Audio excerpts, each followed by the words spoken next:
Welcome to the kitchen. I'm Chef Victoria Love, and today we're going to make pumpkin cranberry biscotti. Oh, I love this recipe. I love biscotti because you can dunk it in your coffee or your tea, and this is a pumpkin cranberry one, perfect for the fall.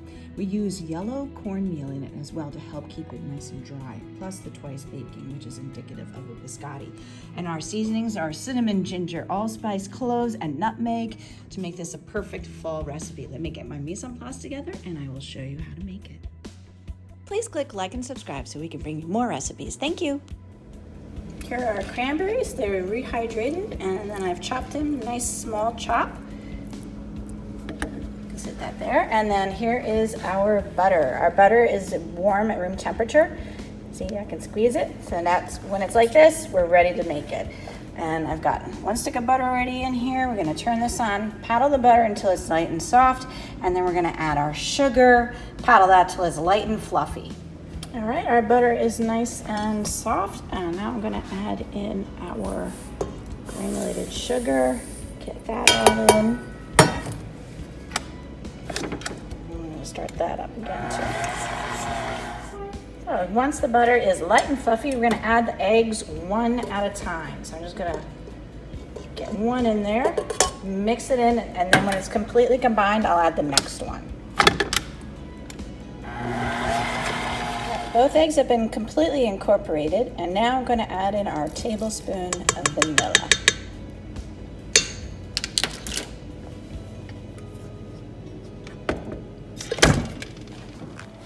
I'm going to mix that in completely, and then we'll add in our pumpkin puree.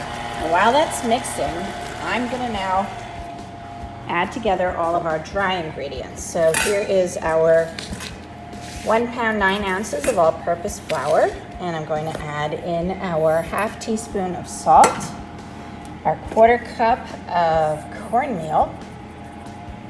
This is a biscotti recipe, so you're probably wondering, why is there cornmeal in the biscotti recipe? That actually helps keep it dried out. And now we're going to add in our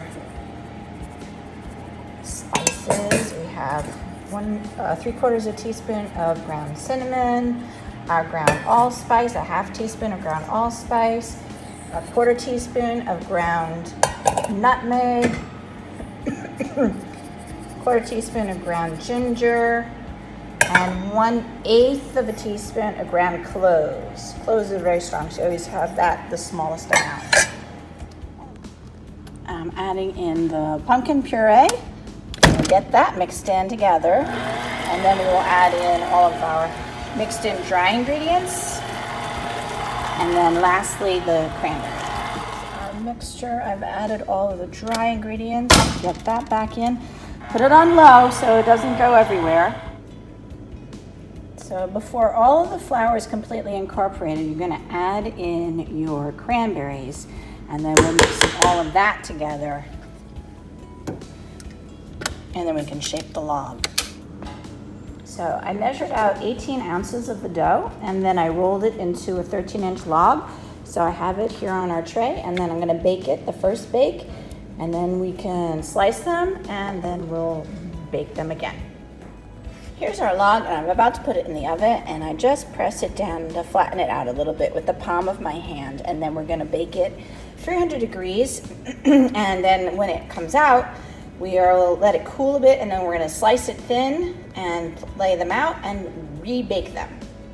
Here is our baked log, the first bake, and this was in the oven for a while. Now, if you notice, this end is a bit darker than this end, so that's why you need to keep rotating. I only rotated it once, and then I had to go teach a class, so I didn't get to continue rotating it, but that is why you want to rotate it, so that way it bakes evenly. I'm not sure if you can see.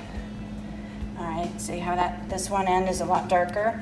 Okay, so that's why you need to evenly rotate it throughout baking so that it cooks that way. So now what we want to do is create the traditional biscotti shape of the cookie. So we're going to slice this on the bias, which means on this angle. And we want to do a nice long piece, so we want to slice it on an angle like this.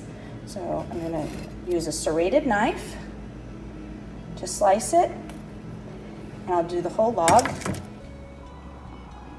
Here are the biscotti out of the oven. As you can see, we sliced them on the bias, so we got these nice long slices.